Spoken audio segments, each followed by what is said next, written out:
Clarion was one of the most successful missions conducted by the 8th Air Force.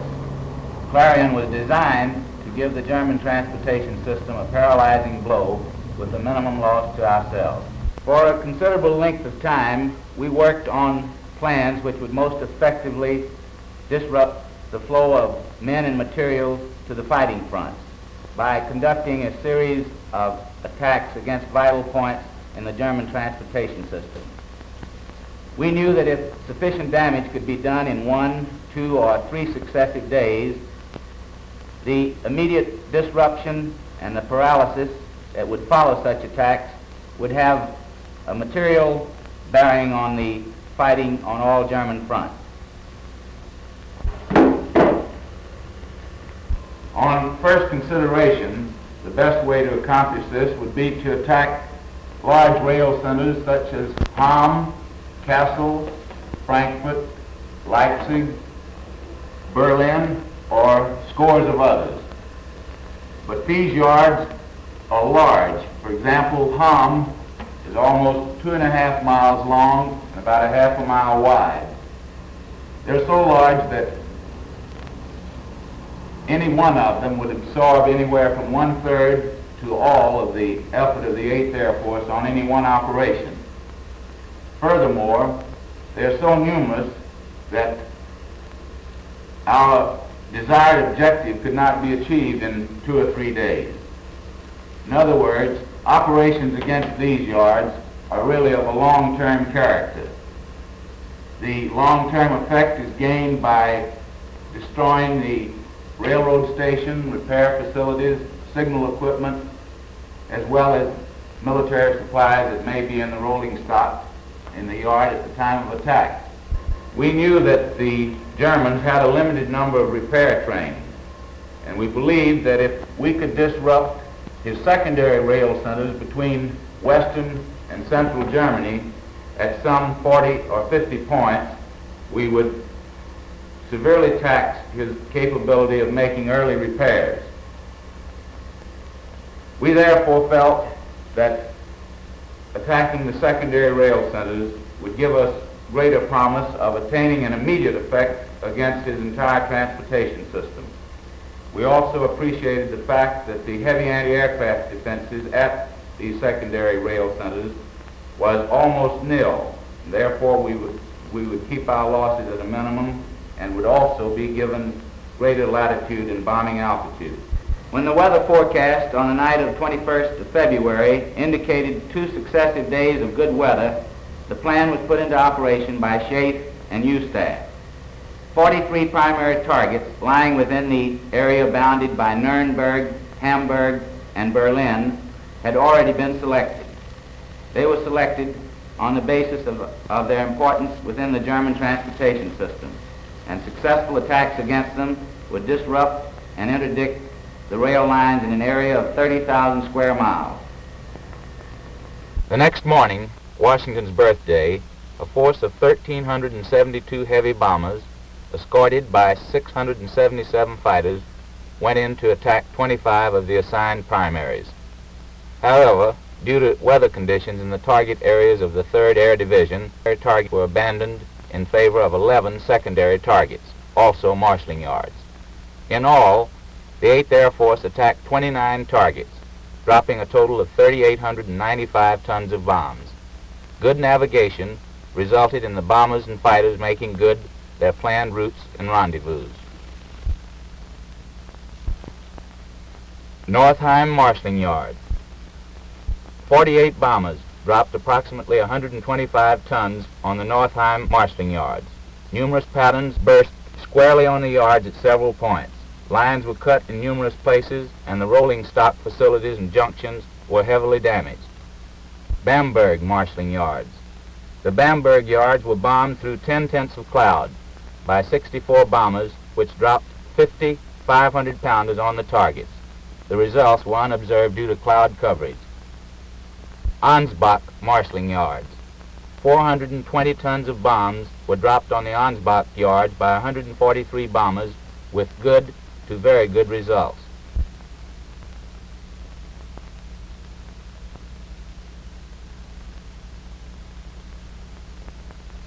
The yards at Stendal. 73 bombers dropped 250 tons of GP bombs on the Stendal marshalling yards with direct hits on a large engine roundhouse observed in addition to at least 120 hits on the rail lines and installations. 4 explosions were seen, and as a large storage area was heavily hit, severe damage must have been done. Large fires in this area were observed many hours later. Wittenberg marshalling yards. At least 90 hits on the rail lines and embankments were observed in the yards at Wittenberg, which was attacked by 72 bombers, blanketing the area with 216 tons of bombs. The yards and a major highway running parallel to them were severely damaged as shown in later reconnaissance pictures. LUDWIGSLUST marshalling yards.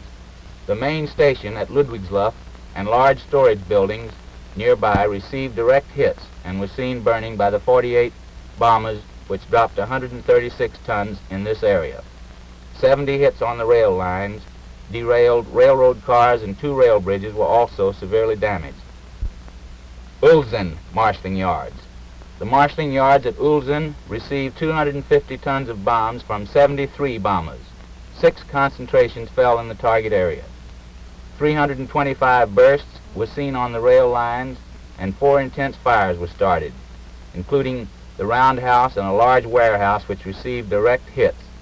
8 explosions were observed and the damage was severe.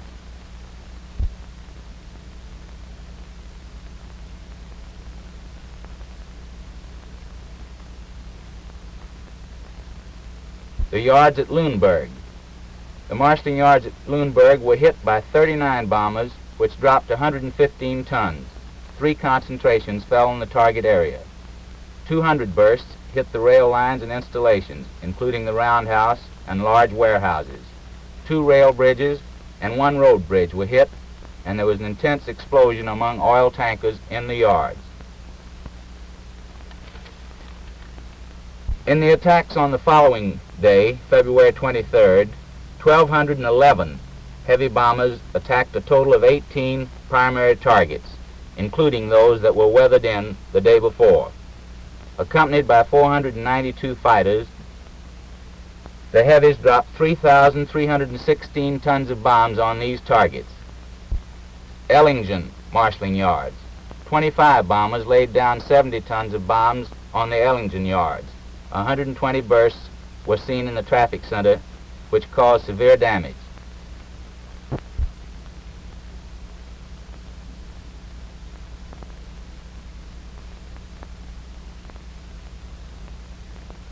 CRAILSHEIM marshalling yards.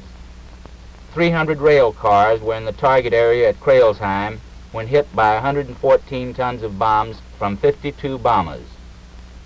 Railway cars and the main lines through the center of the yard were heavily hit, as were adjoining warehouses. The damage should be most severe.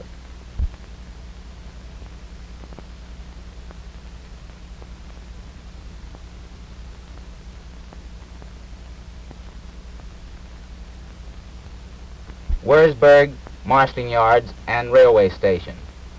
The target was the WURZBURG station and marshalling yards, as well as the main yards 22 miles southwest of Schweinfurt. In the station area, 260 bursts were seen.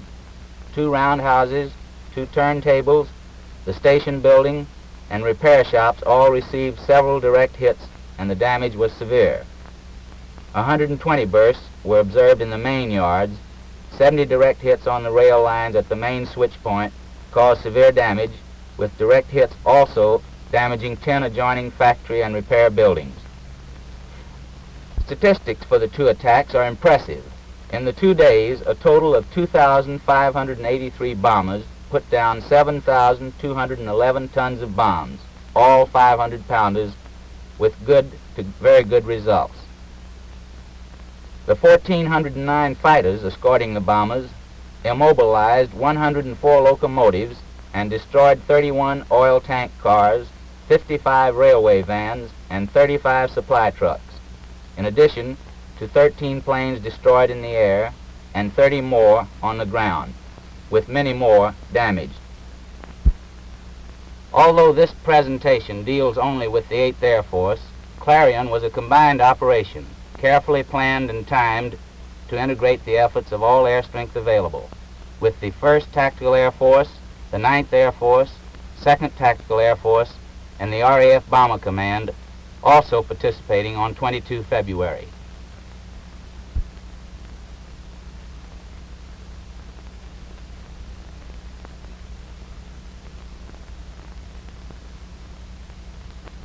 Careful planning of routes and selection of targets, as well as accurate weather forecasting, made it possible for the bombers to attack at relatively low altitudes. Of the 2,583 bombers sortied, only 1 was lost to enemy aircraft, 2 to flak, and 4 for other reasons. Of the 1,409 escorting fighters, not 1 was lost in combat, although 5 were lost to light anti-aircraft while strafing, and 15 to other reasons. Considering the number of aircraft dispatched, the amount of damage done, and the few losses sustained, recent photo reconnaissance indicates that this mission was as successful as had been planned.